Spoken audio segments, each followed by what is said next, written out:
Very excited to introduce the next session. This is when we move to the part of the day that's like the view.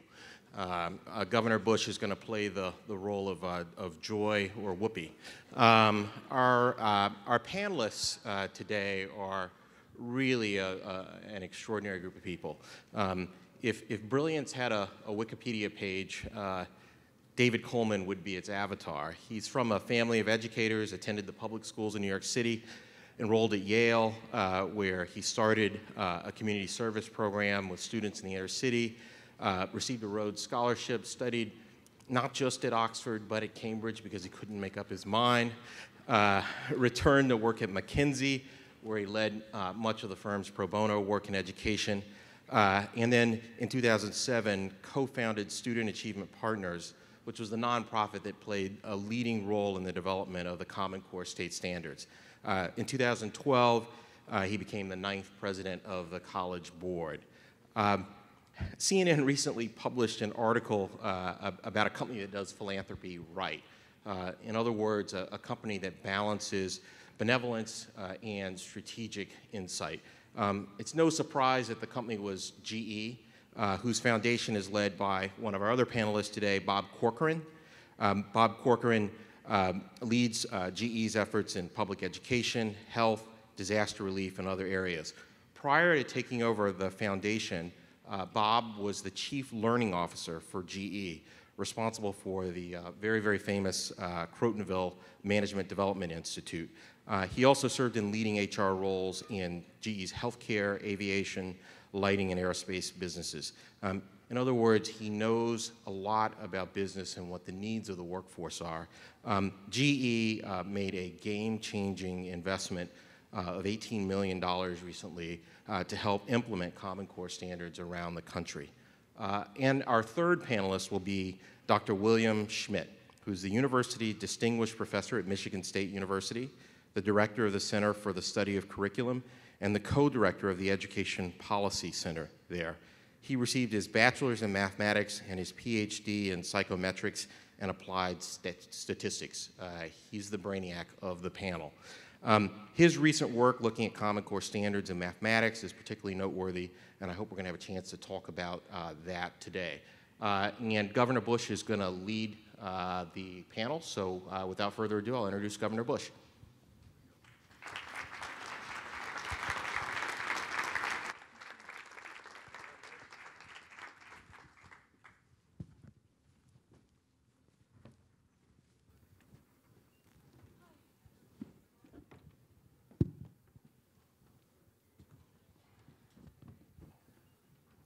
Thank you all.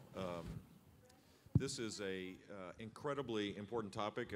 All the remarks, and I'm sure in the panel discussions, there's been some passing reference on Common Core state standards and its importance. It's important because I think to compete in a world that's incredibly competitive, where people are very aggressive in seeking competitive advantages, we have to play this game as well and win. And so higher expectations for all students, I think, is an element of this. It's also important because it's where, for those that are in the policy world, of the intersection of politics and policy, this is where there's going to be big-time friction in the next 2 years. I don't think people fully realize the challenges that will come when the reality sets in that so few of our kids are college and or career ready after we spend more per student than any country in the world. It's going to create, moms and dads are going to be mad.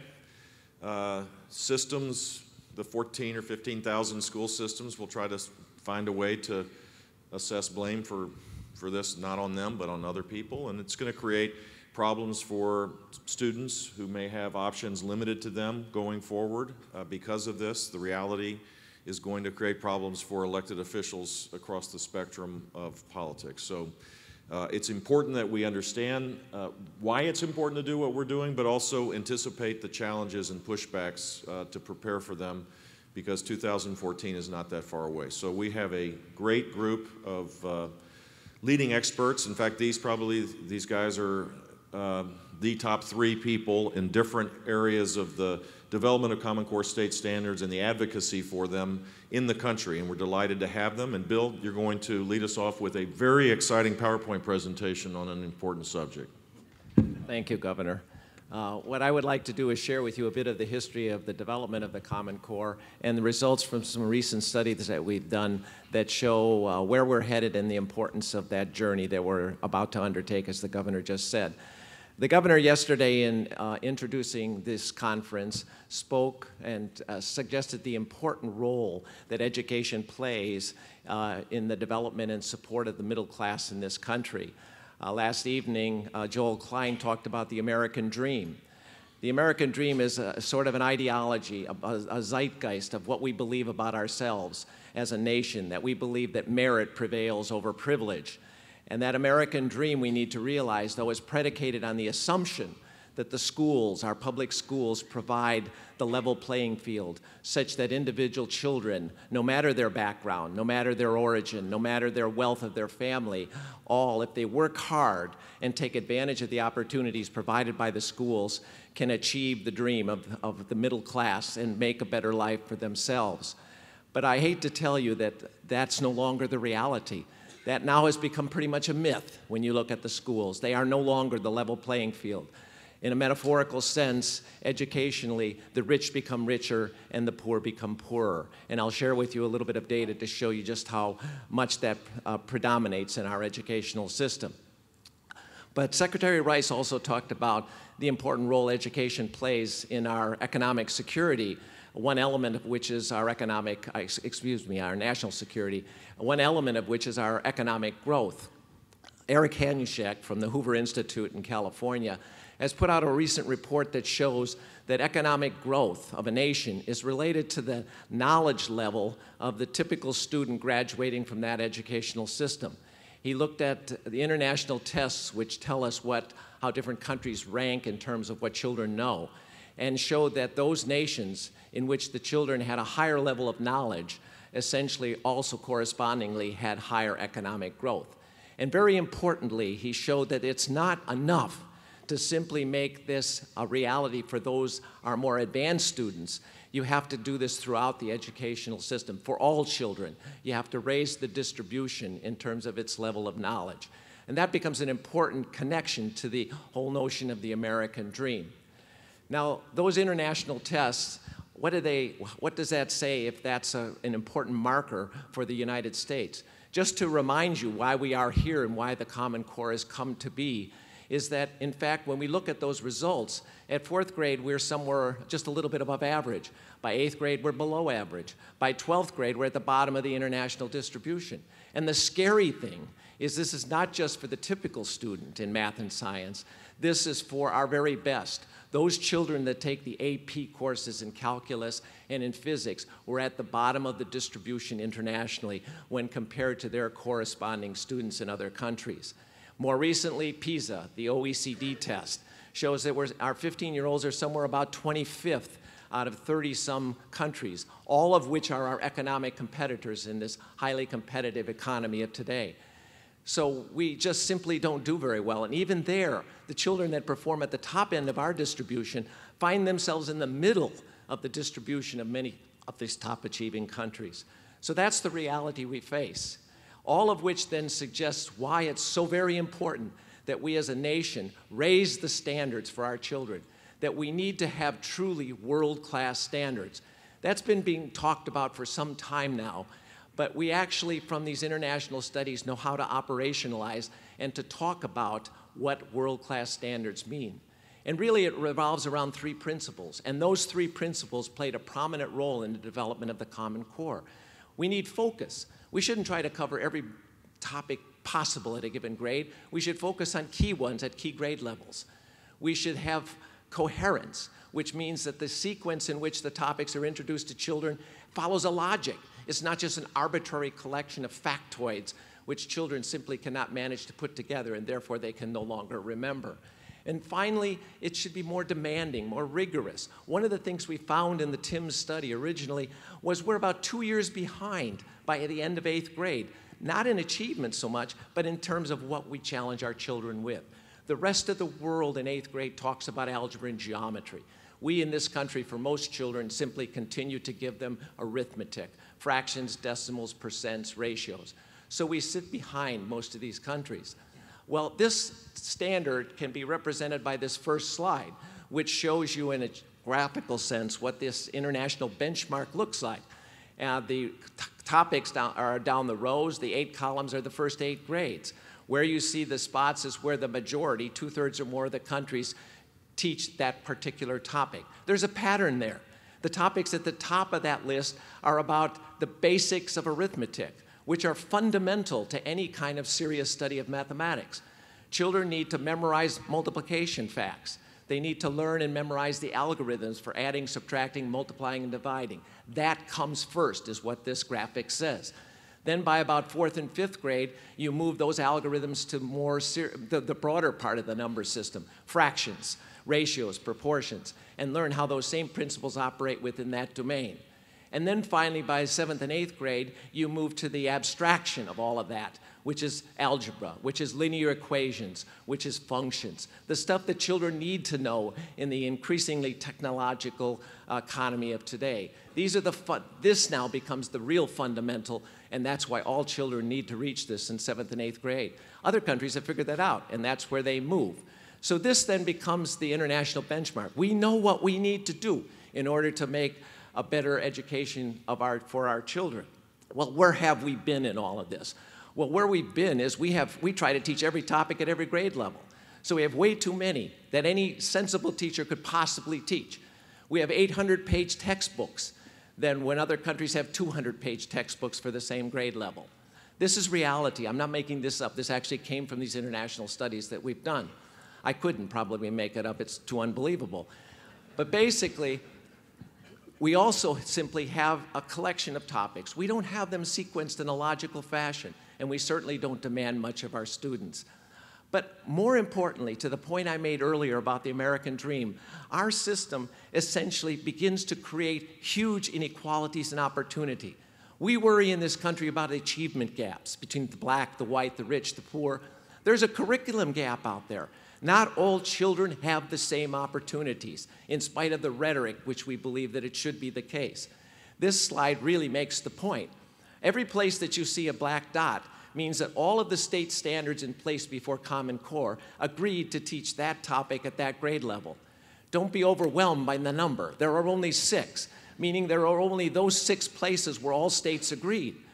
The only thing we tend to agree with is the white dots. We've at least agreed to not teach trigonometry to 1st and 2nd graders. But that's about the only thing we as the states could level. What's the implication? Children where they're born, where their parents live, which is beyond the child's control, determines in serious ways what kind of mathematics they learn in what sequence and to what depth. This begins the inequalities of our system, but it permeates and goes right down into the classroom. When you talk about something as fundamental as arithmetic, what you can see here is in 1st grade, these are from 500-600 1st grade classrooms we studied in the 2nd and 3rd. You can see that just how much time they spent on arithmetic varied anywhere from about 40 days out of a 180-day school year to over 100 such days. How could that possibly be an equitable distribution across different children when some get it a small amount and some get it some 3 times more? When arithmetic is such the fundamental part of the early part of the study of mathematics. So this is where we've been, but where are we going? We now have the Common Core. There are individuals, the governor just alluded to that. There are groups, there are organizations, there are even some legislatures that are beginning to wonder whether this is worth the journey, whether it's really important enough. Do we know enough? Can we expect that this will produce what we would like to see? That becomes the big question. Well, I think I have some evidence that might help to dispel the worry around that. This, you just saw the international benchmark and its pattern. Here's the same display for the Common Core. And it looks pretty much like the international benchmark. But that alone is just a sort of a general view of it. We can do better.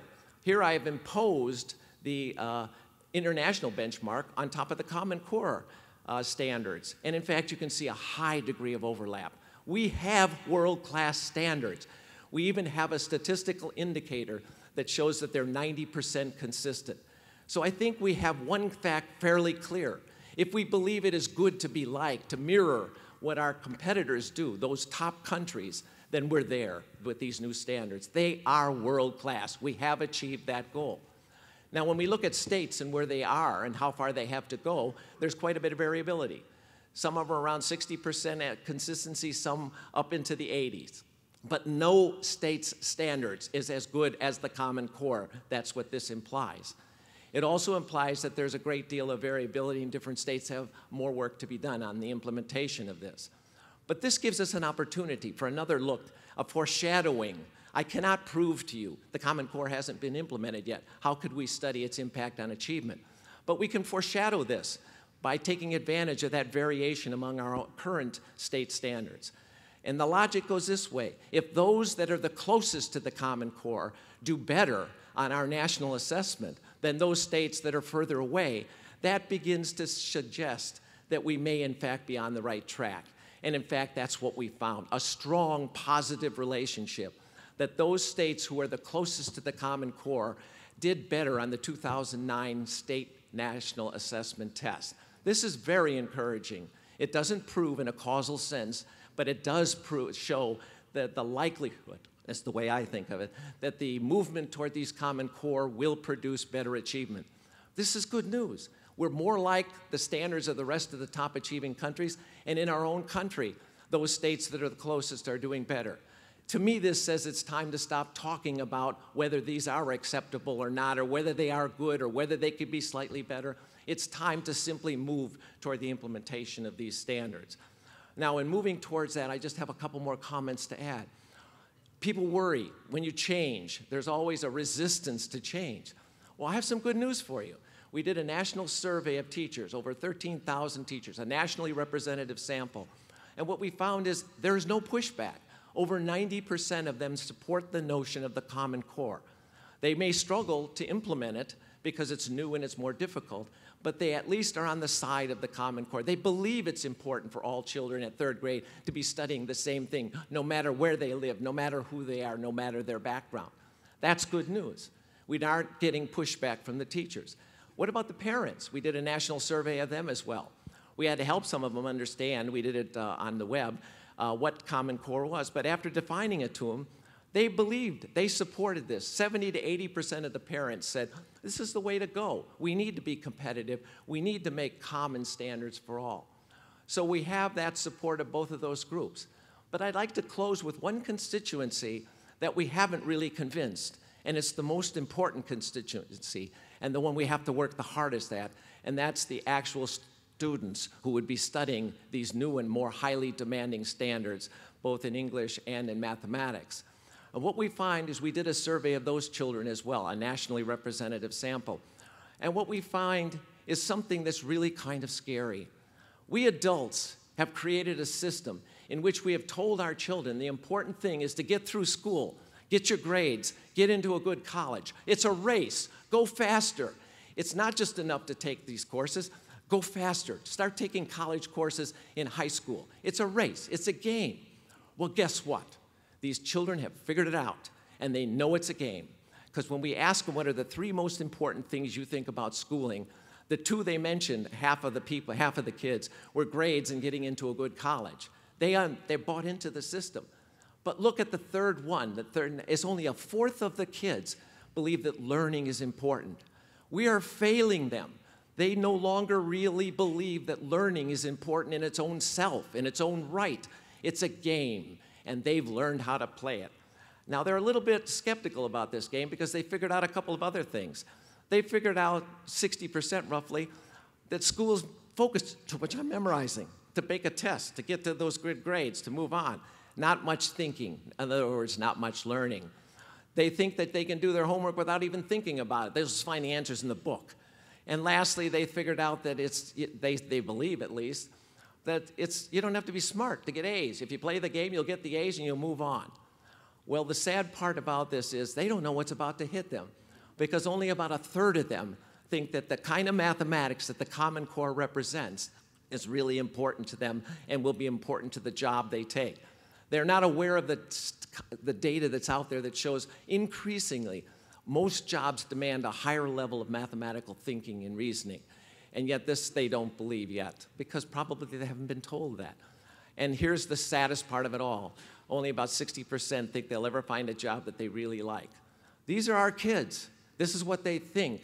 We really haven't convinced them yet that this is important, that learning these important mathematics and this important language and literature is really important to them. So in summary, basically, we're there. We have the world-class standards. We can elevate the performance. That's the prediction. The states have different ways to go. We have support by parents, but we have to think about those kids.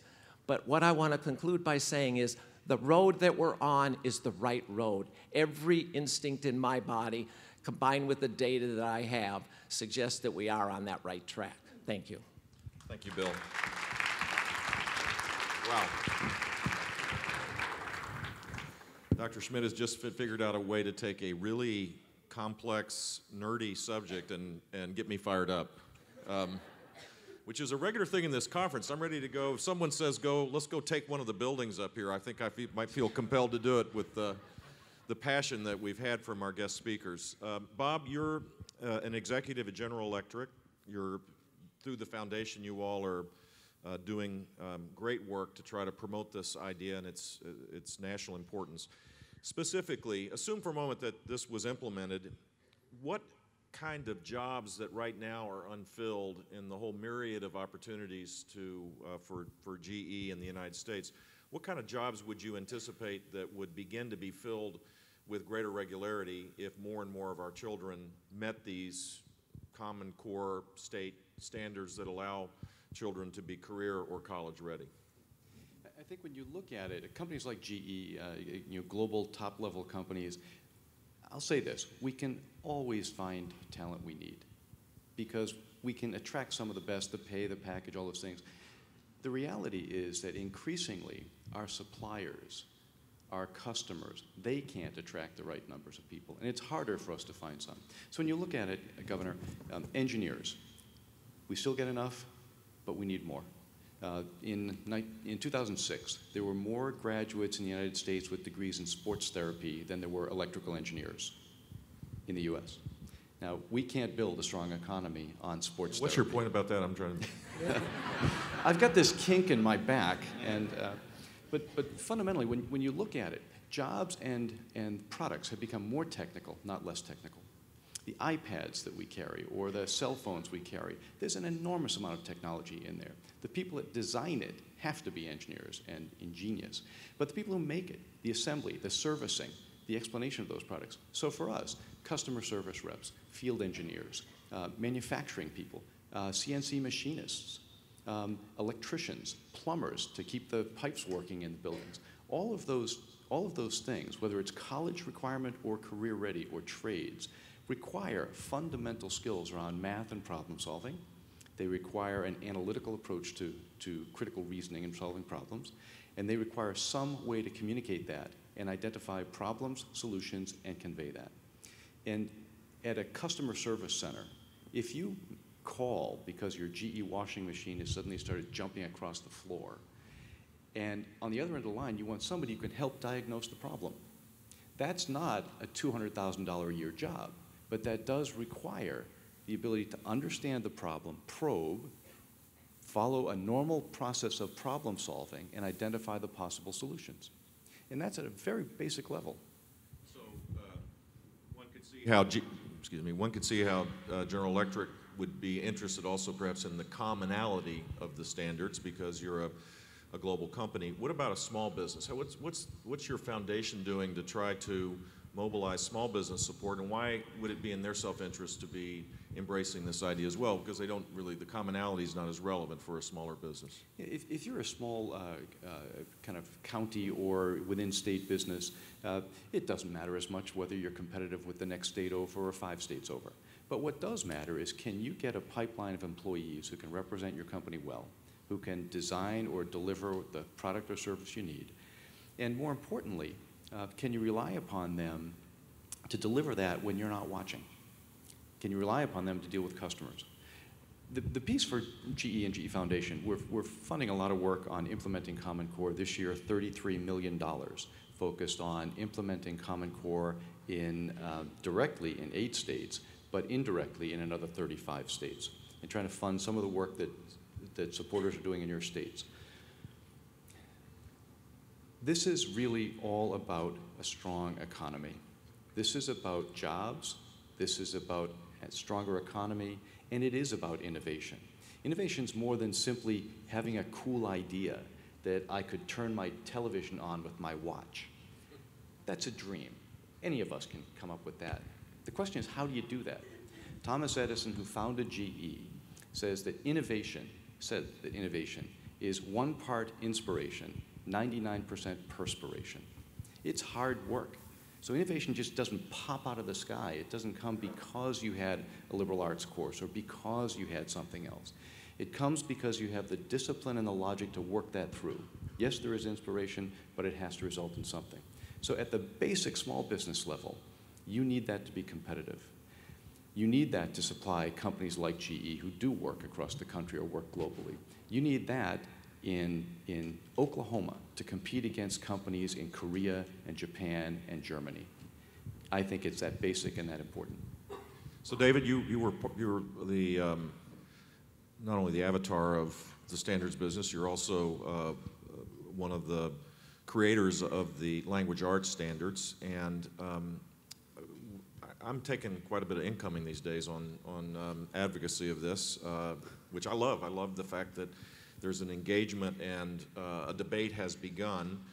Love to have it be a little higher up with a few 2- and 3-syllable words occasionally. Sometimes it gets a little ugly, but one of the questions that I get is that these new standards will limit local control, local innovation, diversity of offerings of subjects, and perhaps you could help me with this and help others who believe that this is important. Yeah. Governor, I'm going to linger over this for a while because I think the heart of the argument, yeah, let's sit back, because we must be careful, because there are those who will say, sure, the standards are good, and you'll face this, but they're not local, it's an intrusion, right? So we've really got to handle this. So first, just a couple of myths just to handle them. Number one, everybody adopted them because the federal government incented them to do so through Race to the Top, right? That's the first. The answer to that myth is talking to you later at lunch. Mitch Daniels, the great governor of Indiana, did not participate in Race to the Top, and his great superintendent, they did not participate in Race to the Top. They adopted the Common Core standards. He, in my mind, is no small figure in the conservative community.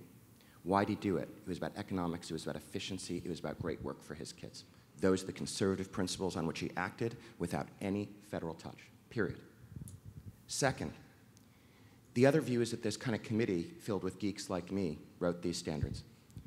Would that it were so, my friends. It would have been a far easier task. These were built by and for the states. If you examine these standards with care, you will find there's no state that they drew on more heavily than the great state of Massachusetts, our nation's highest performing state, not only with some of the finest academic standards, but with performance to match them, which is no small thing. It was Eric's leadership, Eric Schmidt, as the superintendent of Florida, who, by bringing Florida in early to this common project, brought so many others with him. If you look at the politics in Massachusetts, which is different than some of the more conservative environments in which you're in, it might seem different, but this is a state of patriots who, if they say the federal government made me do it, you lose them in a moment. They're proud of their standards and proud of their work and have a right to be. So what force in Massachusetts was strong enough? They have a great commissioner who's here, Mitchell Chester, who guided this process, but I think he and I would agree the real power lied with the teachers of Massachusetts who had developed the great Massachusetts standards. They then sat in a committee, 9 of them, and they voted as to whether these Common Core standards, built on the best work of Massachusetts and other states, were indeed better. That is local control at its finest. Guess what the vote was? 8-1. Period. These standards are built on the best work of states. This is different, guys. This is a new idea. States working together in this country offer a prospect of solving problems when Washington does not work. Period. So those are important facts. Now let's talk for a moment, and sorry, I want to be brief, but I really want to nail this. Let's talk about local power and control for real. What is power about locally? First, it's about clarity.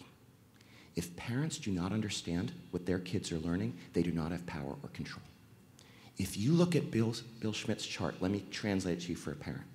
It says to you, if you're father or mother of a young child and you're wondering what they need to learn in math in pre-K to 2, he answered you. It is only the addition and subtraction of whole numbers and the quantities they measure, period. Those are the 3 core topics in high-performing countries, and they're at the core of these standards. In 3rd through 5th grade, what is it? Multiplication and division enters the picture, and the art that most predicts the ability to then do algebra in 8th grade, it is fractions and the understanding of them. It's classic stuff at a deep level, right? But think about what power that clarity gives to parents. Because now they can see whether teachers are getting it done. They know what their kids need to do. They know what schools need to deliver. It's not a vague set of bureaucratic standards that pulls the game out of parents. They are clear. Clarity gives power. Second, honesty gives power. The reason those kids are asleep is we are lying to them in early grades when we pass them through and they are not on the path to college. These standards tell the truth to children in every grade. They dare say, if you are not here, 3rd grade and 4th grade, you are not on the path to college and career. Honesty is the second principle of these standards. Lying in standards and assessment, I will put it bluntly, is the best way to pull away power from local families and local control.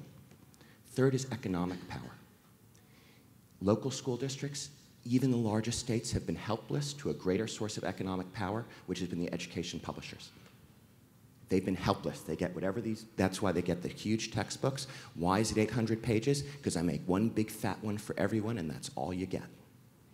These Common Core standards, for the first time, allow even the smallest localities to exert the purchasing power of the largest states to insist on high standards for what publishers develop. Even as mighty an institution as the College Board now needs to bend its knee and prove to this country that its work supports the path to college and aligns with the Common Core. Finally, the power of technology. Those people who say the Common Core, having common standards stifles innovation, I'm going to be a little blunt here, know very little about technology or innovation. Why? Without the common standards of the internet, nothing was possible on the internet. Think for a moment if every state had its own iPad, whether the iPad could happen, right? And then, what does that uniformity in the core standard or platform of the iPad allow? The beautiful innovation, the riot of application. Your iPad is different from my iPad. It allows personalization of a high quality, because when you have a shared platform or shared standards, then you can make great stuff for all the different kinds of kids. Finally, the real work here, the real power, standards, as all of you know, do not educate children. Localities do, the people there. The real work and power remains in this room and at home to do the work now of getting kids ready. There is plenty of local control in the standards because the real work remains where it always has been. David, I love the way he talks, by the way. Isn't that nice? The fact that there are Common Core standards doesn't mean that the teaching to those standards is going to be homogenized, right? Exactly right. So in other words, if you have a common standard, what's exciting is you have lots of different ways to get there. Am I real clear? So the race is on, guys. The great moment now is for local innovation of, yeah, we agree on a standard, but now, how are very different people going to solve that problem for different kinds of students? And for the first time, we can now easily share those insights. If one teacher figures out how to teach fractions and has a gift about, particularly for Latino kids dealing with language issues, that insight is now shareable to all the practitioners. Remember, I know that unions may not be the most popular force in this room, but please note the remarkable political fact that both national unions are behind these standards, openly use this to your advantage, and marvel at it. They know these standards are higher. They know they're in a climate of accountability, but teachers believe, as Bill Schmidt has told us, this is work worth doing. Nothing gives a teacher less power than giving them an 800-page textbook. So, David, one more question, and then we're going to, I'm going to ask Bill a question, we're going to open it up. I recently read, I'm a nonfiction guy, If you've heard me speak, I love history, and I love trying to figure out how history could repeat itself in a positive way going forward. It's where I get my inspiration, and I don't read fiction because I don't know why. I just don't read it. But one of the accusations about this whole effort is that we're going to have too much nonfiction and not enough great works. I'm not sure how you get to that, but I'm getting emails about that. Could you help me understand why that's inaccurate, or is it accurate? Because for me, it won't be a problem. This is a case I'm where not going to school anymore. The facts about fiction are relatively clear in the Common Core standards. So fiction remains at the center of the English language arts classroom in the Common Core standards. Let me be rather clear. What it demands of English language arts teachers is they remain focused on teaching now more demanding literature, which is drama, poetry, and narrative. Shakespeare is required in these standards. So people are wondering where Shakespeare is. There are 10, count them, 10 standards for literature in 11th and 12th grades. Shakespeare is required in 2 of them. That's a rather large focus. So yeah, get ready. So these are standards for fiction. They're demanding. The only change in English language arts is there's the addition of some portion of literary nonfiction, meaning the great archive documents that we saw the other night, the great conversation, the founding documents of this country that invite English language arts teachers to bring kids into the thinking and rhetoric and writing of those documents, a wonderful shared task. And remember, the reason people are confused is it's not about less fiction in English language arts. It celebrates demanding fiction. But what these standards insist is that history and social studies teachers and science and technical teachers equally play a role in developing kids' literacy by analyzing sources and becoming scientists and historians. And so there is no ambiguity in the standards themselves, and this confusion should soon end. So Bill, math is different than language arts. It seems like you would assume, at least, that there would be greater commonality about how math is taught, because it's pretty, these are formulas that you learn. It's not, it's not subject to as much interpretation as reading is. But your chart showed that there was great variation in the states in what they do and how they do it. So that would be kind of, the second part of the question would be this textbook thing, 200-page, 400-page textbooks for little tykes that are running around with neck problems. How do we, is it really these textbooks you envision, a lot of which will end up being online anyway, but that we're talking about narrowing what's learned and focusing on it in depth to the point where you're really kind of cutting by 3/4 the size of textbooks or the material that has to be learned? I'm a statistician by training, but I'll tell you an anecdote which I think directly goes to the second part of your question. My daughter, we're working in East Lansing with the school district on implementation of the Common Core. So we've actually had them take this a couple years ago when she was in 6th grade, take those, it was about 700-page book. And we actually mapped it into the Common Core, telling the teachers what they should teach. Now, during the year that my daughter had this class, they didn't have this. So the teacher came up at the following fall conference and apologized to me and said, apologize to your daughter, Kira. And I said, for what? And she said, well, after we did what you told us to do, we found that 1/3 of that textbook was completely irrelevant to what we should be teaching in 6th grade, according to the Common Core. And if we only had known this, we could have cut that all out and spent that much more time on deepening their understanding of the key topics that should have been covered at that grade level. So yeah, I actually say to people, the textbook publishers, I'll probably get in trouble with this sentence, are all around telling everybody that their books align up with the Common Core. Well, don't believe that. They don't. Not a one of them does. And in fact, they put out little supplements that only add to the task, because now they've got that 800-page book plus a supplement, and that's supposed to cover the Common Core. So basically what I say to them is, don't buy any new textbooks right now. There's none that really do this. And then they say, well, when will we know there's a good book? I said, when they're not that size. The new Common Core textbook should be around what internationally is in the early grades, about 150 pages in 4th grade. And in 8th grade, they're about 250 pages long. That's worldwide. So you can see how well off we are on that. And to the first question you asked me, it seems that would be the case. And in fact, when you look internationally, you find much more commonality. But in the United States, for reasons I do not understand honestly. There's this tremendous diversity. We've done this study, and it led me to entitle the book that has all these results, Inequality for All. Because what we found is when you look at the coverage of topics, whether they're there or not, when you look at the amount of time, the depth you spend on a topic, and then thirdly, the sequence in which those topics are taught, you find enormous variation across these classrooms. These are not just black-white differences.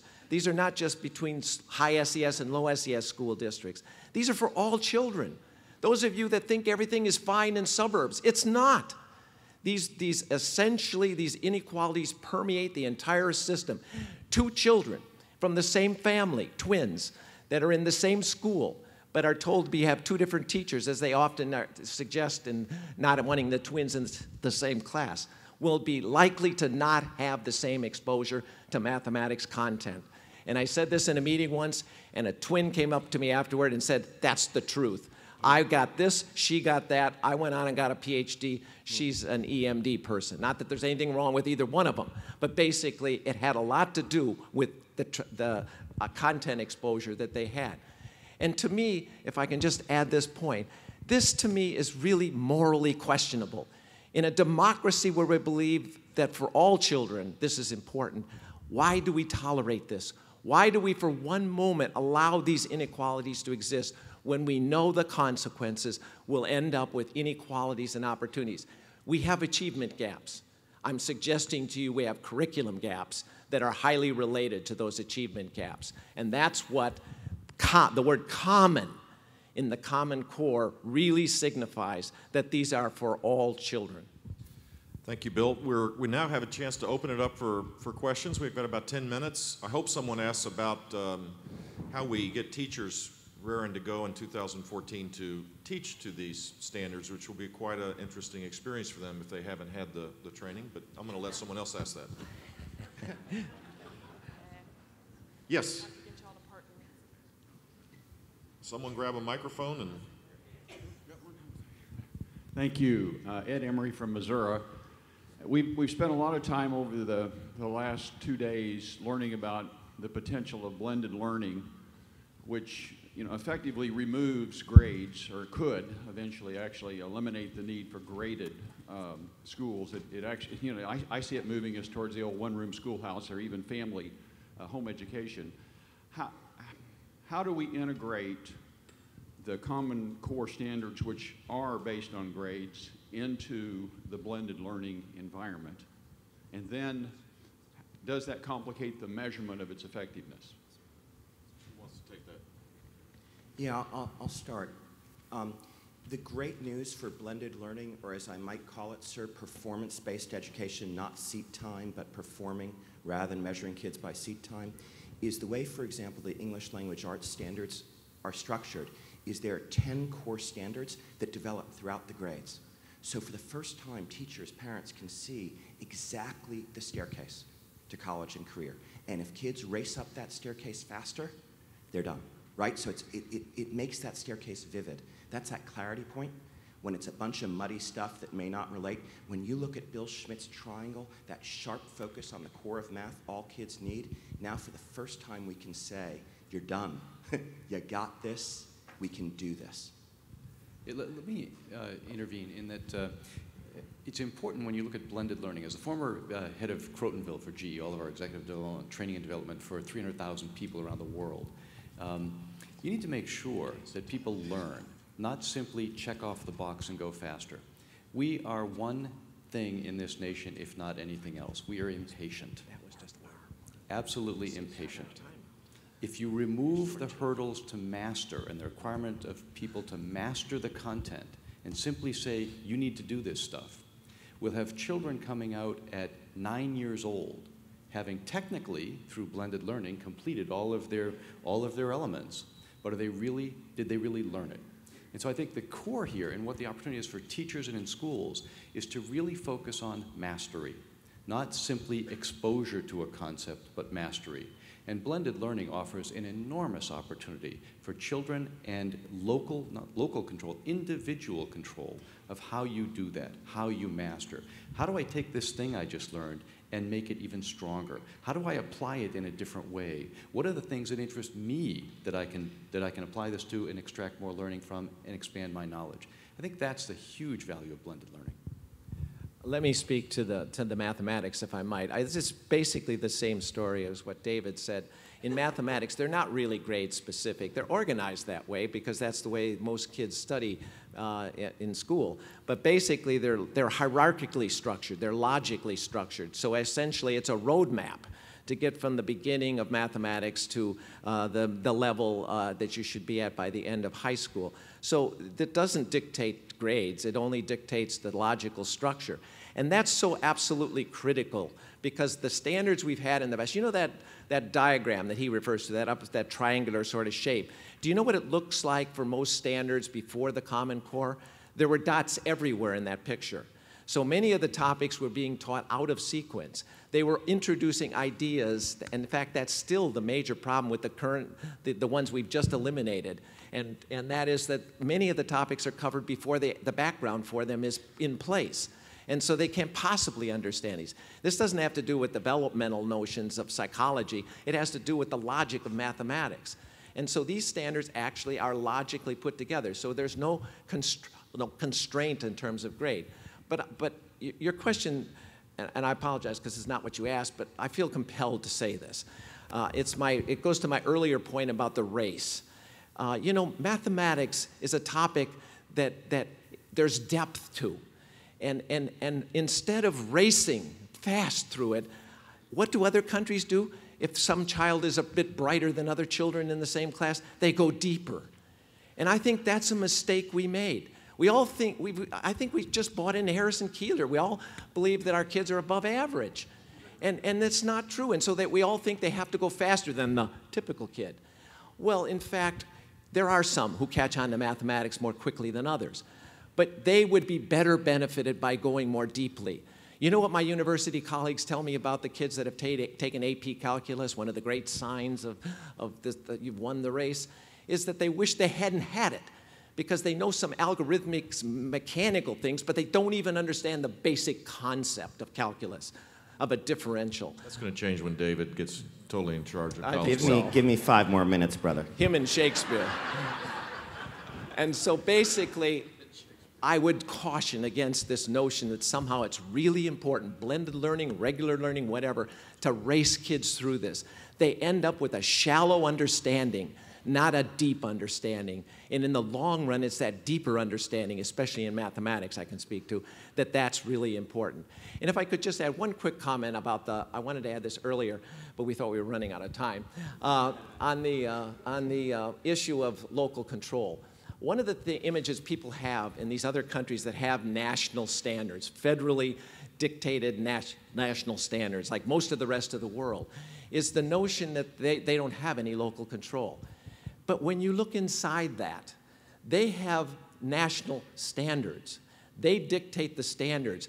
But those local schools have more control in some ways than our country's schools have. Local control, you have to be careful. You have to ask, local control of what? National control of what? And what we find worldwide is the control is around the standards that are set. Then they turn those schools loose. In the Netherlands, 100 parents, I'm not sure exactly about the numbers, but it's close. 100 parents can demand a new school in their neighborhood, and the national government will build a school there. And it can be a Muslim school, a Montessori school, whatever kind of school. They don't dictate any of that, but they have to teach to the standards the content that's dictated. That's a different notion of local and federal control. Patricia. I have 2 quick questions. One, because I get some of these emails that individuals send to Governor Bush. One argument for, I guess, conservative lawmakers to not support Common Core is the cost of Common Core, and in the fiscal climate, why are we embarking on something that's going to cost so much money? If you could address that. And then, David, I've heard you speak about the vocabulary and the different types of words of Common Core. If you could comment on those. Yeah. Just briefly about money. I think the great mistake with these Common Core standards in implementing them is to say they're way more complicated to teachers and everyone. Think about it, right? The 150-page textbook is likely cheaper if we're honest, if we don't add more but focus, if we dare to cut away. We're spending a lot of money, folks, on professional development and training today, on lots of different stuff. What about focusing ruthlessly on the math that matters most? I think what we struggle with in education, let's all be frank, is cutting stuff. We have to have the courage to stop investing in stuff that we now know is not working and redeploy resources to invest in this stuff. Second, about the vocabulary, it is a wonderful thing. It used to be in English language arts standards that they were obsessed with a narrow literary vocabulary, metonymy. You remember English language arts textbooks that were filled with all those literary terms? There is a, don't worry, Governor, because I know you may not know all of those as well as you might. I'm not the avatar of vocabulary. You may be, sir, because the vocabulary at the heart of the Common Core is the true language of power, which are not those terms. They are academic vocabulary used throughout complex text. Words like hypothesis or theory or evidence or warrant. In other words, these are words that if you really command them, you succeed in business, you succeed in all sorts of environments where you can be precise about what you say and what you think. That's the core vocabulary of these standards. And I will say, as I've said publicly, that it is wrong that we talk about SAT vocabulary as words that we should never use again, right? In other words, when you're studying your SAT words, it's like all these words. You're like, I'm never going to see these again. It is my commitment to you as the College Board President, the vocabulary on the SAT and every assessment should be precisely the words you're going to use again, precisely the most powerful words which open up your future, whether you're an English language learner or anyone. These standards about the vocabulary that really matters for kids. Bob, you have a comment on cost? I do. And Patricia, this is to help you to write for the governor. You can listen as well. The half a dozen or so governors I've talked to in the last 6 months, when they talk about businesses who are looking to locate in their state, they say the first question that comes out from them when it gets past pro forma stuff is, tell me about your education system. Can I get the employees here I need to do my work? And second, when I transfer in executives like Bob, who's been in the witness relocation program for GE for 35 years, in 8 of your states, can my children get a good quality education? Is this a community I want to live in? Is this a community I want to invest in? Every single time. And so for any state, and any state legislator to think about why would I invest more in education? Why? What about this cost? This is costing more. This is an investment. How can you not look at this as an investment in your state, as an investment in your people, as an investment in your citizenry? There's data that these guys have about the impact on social cost later and on economic value and on competitiveness. The core standards, quite simply, are college and career ready standards. All that means is what should a child know and be able to do at each grade level by subject matter, so that by the end, by the 12th grade, they're able to go to college and not have to take makeup classes, as 50% of our children who enter college have to take non-credit bearing courses to make up for a poor quality public education or private education. And the second part of that is what should they be able to do and be able to learn when they go into the world of work if they choose to do that after the 12th grade. And that's critical, to have an educated, informed, capable citizenry who can go off and become the next electricians, mechanics, the business leaders, the engineers, the accountants, is incredibly important for a thriving state and for a lower tax rate as opposed to a bigger burden on society. John? John Paget from Florida. Governor, I'd like to ask your panelists to spend just a minute on the 2 assessment consortia. How they are doing, how you see that developing. And the second question is, what is the migration into SAT and ACT, and will the admissions officers in colleges still insist to have an ACT and an SAT? Great questions. Let me take on the first part, and you can deal with the second part, obviously. I actually am on the boards for both of the what's called PARC and Smarter Balance. So I've been to meetings recently, and I have to say that I'm impressed. I wasn't sure going into these meetings, but they have worked very hard to make these tests truly different and truly the kind of test you would expect if those Common Core standards were really being implemented. They will be tough. They will be very different. They're not just going to ask, what's 6 times 2? They will ask a question perhaps with that embedded in it, but where the children have to reason their way through. So these tests are really being designed, and I respect the way they're thinking about it, the way they're forming the blueprints. I think technically they're doing a very good job under tremendous pressure, because they have to have these ready very soon. 2014-15 is the first trial of them. And this is an enormous task, but I think they're on the right track and moving toward what will be a good set of tests. At least I hope so. The proof will finally come in whether they can produce enough items and get them field tested so that we have good tests by 2014. But I think they're on the right track. Just because controversy is fun, as president of the College Board, unlike other organizations involved in similar work, I've publicly announced that we will do everything in our power to support the assessment consortia and shall not compete with them. We shall try to make them successful. That is, this work is too important. It is in the College Board's interest that kids are doing college-ready work in every grade. That is our mission. Our mission is not to defend an instrument such as SAT or any instrument. Our mission is to ensure college-ready work in every grade. So what does that mean? It means that it is incumbent on us to first remodel SAT so that it mirrors the core, career readiness as well. So it's a more vibrant instrument which visibly shows all kids in this country that if they do these few things, they can indeed get into college or a career. That's true of PSAT, that's true of all of our instruments. They must signal far more clearly that this is the core of what you need to practice and do.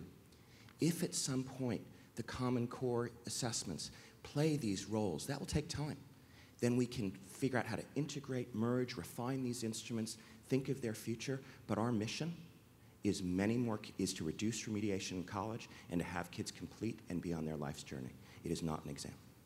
There's a guy that stood up on a chair to be heard, so he clearly needs to be called upon for fear of breaking a leg or something.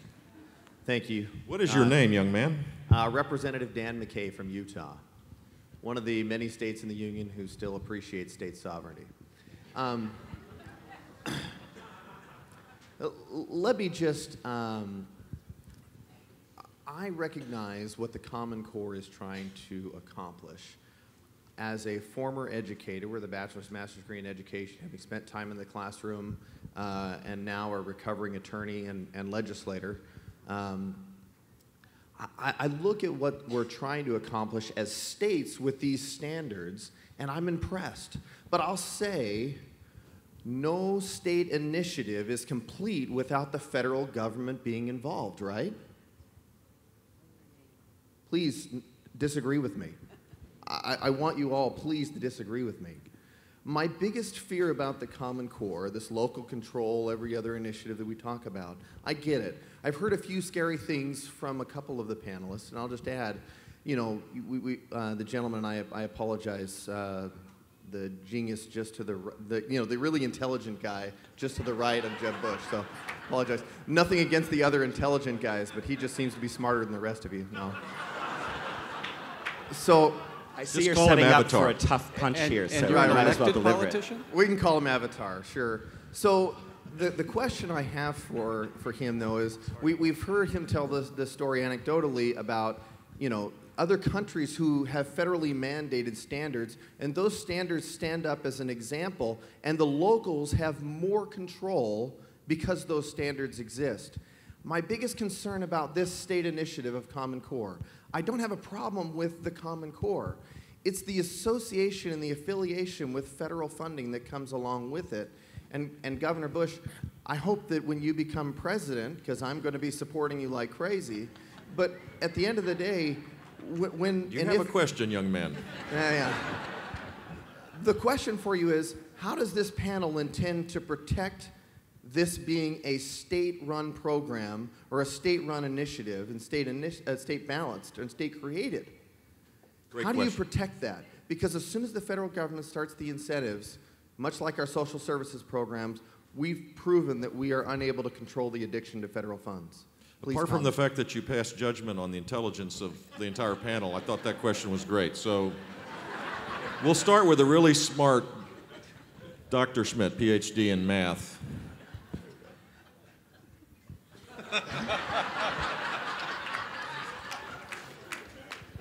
speechless. Yeah, really. I'm not too sure that. I understand what you're suggesting, but given that this is being driven primarily by governors and states, and it is finally the state that will adopt and make the policies and the procedures that support the implementation of these Common Core standards, it's still being driven at that level. The federal government has little to do. This is a great question because this gets to the core, I think, of the fear. And it's really a fear. It's not necessarily there for people to see. So the question might be, a better way to ask the question is, what would be an indicator of federal intrusion into a process that would allow people like me to share that concern? I mean, the last thing I think our country needs is have the federal government involved in something as critical as creating the expectations for the next generation of Americans. I mean, that would, talking about a bad idea. So what, if it doesn't exist today, and that's probably your point, right? Yeah. What would be the things that you would look for that would, allow people to say, wait a second, we need to move in a different direction? So I'm recasting the question. I'll speak for those not as bright as David as well.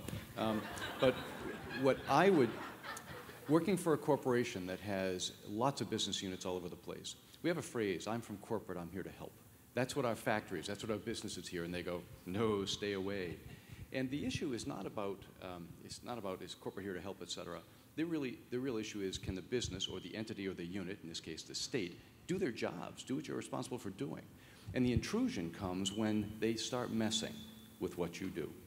Not helping with money, other stuff, but if there's a requirement that you change a standard, if there's a requirement that you conform to X, Y, or Z, if there's a requirement that you pick textbook C versus textbook D, that you have this level of certification, that your teachers must do this and must do this, the answer should be, with all respect, hell no.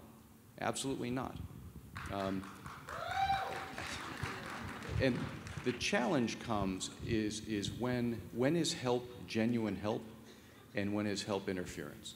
And I'm not a politician, I'm not a state legislator, I'm not an educator. That, I think, is one that you've got to figure out what those early warning signs are. But clearly, the best position here is for the federal government to stay off the stage. I could add one that after thinking, and your rephrasing made it easier for me to think about. If I look internationally, what some of these other countries, these more federally dominated countries do, is actually the determination, like to say that the next revision of the Common Core standards was taken over by the federal government in forming a committee in order to study and revise that. That's what happens in a lot of these more heavily dominated, centrally dominated systems. I mean, that would be a sign to me, because in this case, this wasn't the situation. The states controlled this, people were invited that were from the academic world, and no dictation came from that level. I would suspect if we started to see that, then I too would worry. I would consider that to be a very bad turn in the wrong direction. To take seriously your question, I want to just pause for a moment. I do want to say, those of you who live in places like Utah, legislators like yourselves, it turns to you to be the heroes of the Corps. I want to be very frank with you. You have a choice to make, because this Corps was indeed fashioned by the states. You can talk to any superintendent here, and they will talk about their in-depth involvement. It's a simple fact. However, there have been missteps, sir. You are right. There are indications there were some things the federal government did during this process that raised hackles. Probably not smart. But something happened in this country, something deep. I was in Oklahoma City, in the reddest of red states, on Election Day. I spoke to the Rotary Club there. There were, on their estimate, 4 Democrats and 445 Republicans in the room. The meeting began with an invocation, a prayer. And the prayer for God was that he would help Democrats and Republicans work together. It turned out it didn't take an act of development. You might say what we really need is Jeb Bush in 2016, but he'll never forgive me for that. The smart shit was one thing, but that was unforgivable. I apologize, Governor. No one was thinking it till I said it.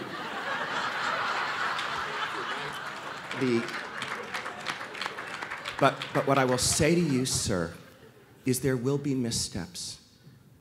But You have the power as states. You're a member of the Smarter Balanced Assessment Consortium. You can lean in and help drive the development of that assessment. If you believe that assessment consortium test is not good enough for Utah, it is voluntary. You can withdraw. You have all your funds intact. Go back home, take the best stuff, and make a better test. So I'm just trying to say, I'm with you, and my voice will be strongly with you throughout this.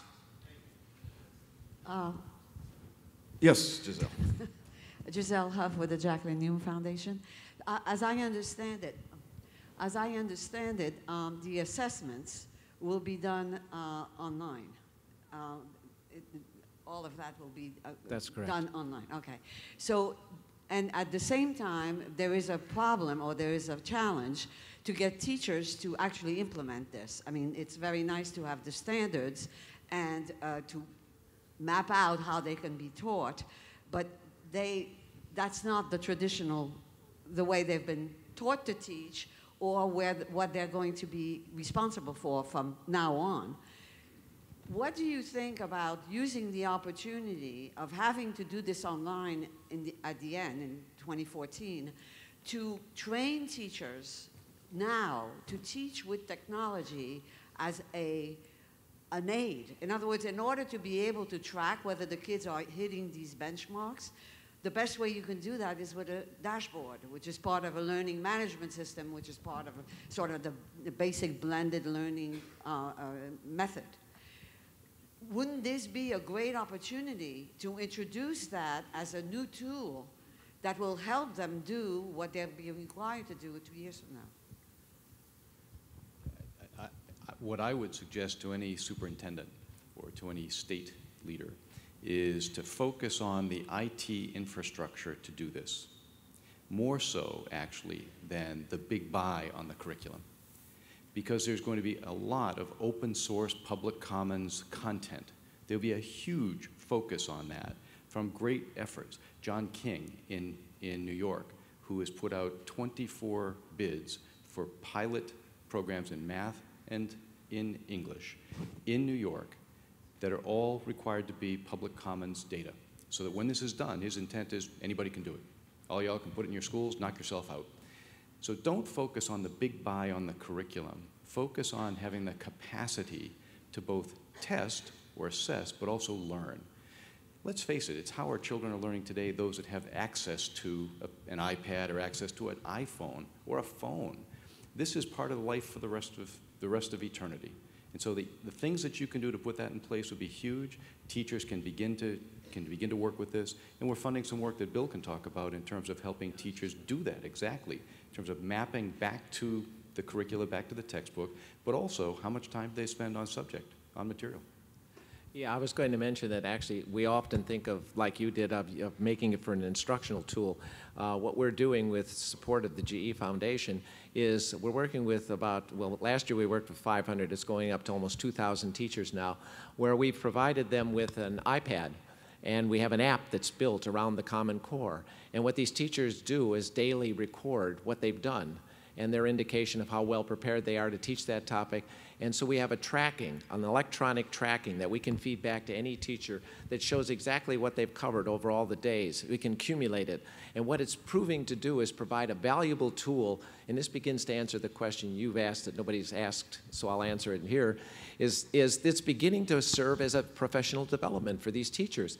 Merely making them aware on a daily basis of what they're doing and how it connects to the Common Core. The curriculum directors in these districts are telling us, are making these teachers more aware of Common Core, more aware of coherence, more aware of why they should cover this topic now, why it shouldn't be covered in another grade, even though they may have done that earlier. So they begin to get a tracking which helps them keep track and is making them better teachers, is what the report is. So David, this would also get us to competency-based learning faster than the current system, which is really kind of the heart of Giselle's point, I think, which is if you can incorporate this into a learning management system, you don't have to wait till seat time doesn't drive this, right? So speak to a little bit about that, because I think that's a very radical, powerful, transformative element of this that's very exciting. This is, you know, one of the other governor's day jobs is he helps co-chair a digital council on digital learning and its possibilities. I think there is no more exciting moment. Remember also that fewer things done well allows for technology breakthrough. When you have an endless curriculum, technology itself becomes sprawling and inefficient. I want to make one challenge as we talk about the excitement and the possibilities of these standards to unlock technology. It is my personal judgment that the technology of interruption has outpaced the technology of concentration in our time. That is, if technology is going to transform kids' ability to read and attend analytically to demanding text, it is not full of flashing lights or constant distraction. It is a force that helps them dive in more deeply into that kind of work. The mathematics that Bill Schmidt describes is a demanding, highly focused activity. Make no mistake, it is not a multitasking type environment we are talking about here. So at the same time we're talking about technology, we don't need like a blind faith in the flash. We need a generation of technology that accelerates kids' performance in demonstrable ways by focusing them on the work most worth doing. So it's a very exciting period, but also a challenge for a next generation of technology. Last question goes to the woman in the back. Oh, that's Kathleen. Hi, Kathleen Shanahan. I'm on the Florida State Board of Education. I'd like to fast forward to the first year post the first tests of Common Core implementation. And it's great that 90% of teachers and parents and everybody are for this conceptually. What's the reality look like at that point in time? As someone who's worked with quality processes and quality systems inside of GE, been trained in Six Sigma, et cetera, anytime you make a change in a measure, scores drop. That is a fundamental of any process improvement work. And so you can't let it become an emotional issue to derail it, which it will become if we don't prepare people for this and help them understand. The issue here is that fundamentally every state here, not just the 46 who signed up for Common Core, every state has improved their standards to be college and career ready, including the 4 that didn't sign up yet. The key here is to engage parents to understand we are making a commitment for your child to a higher level of capability, a more competitive value of the education when they're done, and your child will be ready to compete for a job anywhere on the planet when they're done. And that's a critical part of this. It doesn't mean your child got dumber because the score dropped by 10 or 20 points. It means that the commitment we're making to your child to be better just got bigger. And I think what Bob has just said needs to be made more widely known across the public. So I actually have advocated that there be a public campaign, that we hire the professionals who know how to, I mean, they can sell people drinking Coke at breakfast. They know how to sell people on ideas as well. And I think we have to have a public campaign that really precedes that moment. The state of Washington did that many years ago when they actually were changing over to their more demanding tests. And what they actually did is they got the, I think it was McDonald's, to put those paper, what do they call them, doilies? The paper thing had math problems on it and showed how they were now of a more demanding sort and prepared the public for the fact that this was for the good of these kids. And there was not a huge uproar upon its change. David? I want to speak for a moment about courage because I think you're right. I think we're going to tell the truth in 2014 to 15, and truth is not a particularly popular thing. Right? So let's remember, it's not the Common Core standards that made kids unready. It's the lack of their preparation made unready. The Common Core standards are telling that truth in a new, firm way. The lying has got to stop. We need to start telling the truth today so the cold water is not blamed on the standards. That means people like me who can show you with SAT data and other earlier data how many kids in this country are, say, unprepared, have an obligation to make that vivid to the public. Our NAEP scores reveal today the huge lie that passing existing state tests typically prepares you for what is to come. So we have to, honesty and truth, we need to take the hit. I just want to be very clear that institutions like mine are ready to do anything in our power to stand by you in the notion that A, this is state-led and must remain state-led. There will be missteps, but please stick with it, and we will stand by you. And second, we will take the heat, we will take the truth, tell the truth, get me into trouble, have us standing forward, have the business community standing forward, all of you assembled here. We will do everything in our power to back you up with whatever we can. Bill, one final comment? Yeah, just it goes back to the question you asked, but it's connected to this. When those results came out, another group that will be attacked in some sense will be the teachers. And I just want to point out that we have put our teachers in a position now where they have to teach a much more challenging curriculum. Yet our preparation of those teachers is not up to the snuff it needs to be. I think we need to look, and you as state legislators have a role to play in this. After all, it is the state in this country that sets the certification requirements and defines what it is to be a middle school mathematics teacher. And those standards then translate to universities. And that's an important role that we haven't talked about that really is central to all of this. It's not really that appropriate to dump all over the teachers in this situation. They have done what we've told them to do. They are where they are with the level of knowledge in mathematics that they have. We can't change that, but we can change it for the future. Now, we did a study just a couple years ago, international study, looking at our teacher preparation compared to the rest of the world. And it's not any better than what we have done with our kids. It's the same issue. They're not being required to take the same level of preparation that teachers in other countries are. So who's responsible for that? It's the colleges, the universities, and the certification requirements. And we have to look at that. And I'll leave you just with one scary thought. We had a random sample of 80 public and private universities. We actually tested these future teachers, knew what their level of mathematics knowledge was.